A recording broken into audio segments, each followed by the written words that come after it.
أعتبرها كجزء من الحراك الآن في ما يتعلق بتحفيز الإبداع والابتكار بين كافة فئات المجتمع يعني وعلى مستوى الأعمار. حقيقة ما جذبني اليوم هو وجود أطفال من الابتدائي وكذا. الشيء الآخر أن الجائزة يعني جغرافيتها تشمل كل المملكة الحقيقة يعني، ورأينا من جميع المناطق تقريبا من جميع مناطق المملكة. فوجود مثل هالجائزة الحقيقة مثل ما قلت في البداية أنه محفز الإبداع والابتكار. وكما رأينا الموضوعات التي رشح لها أو المجالات التي رشح لها الفائزين هي أيضا فيها مبادرات وفيها ابتكار كذلك يعني.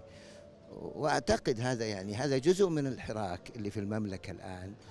وكما نعلم أن تحفيز الإبداع والمبادرات والابتكار هو أحد مستهدفات رؤية المملكة 2030.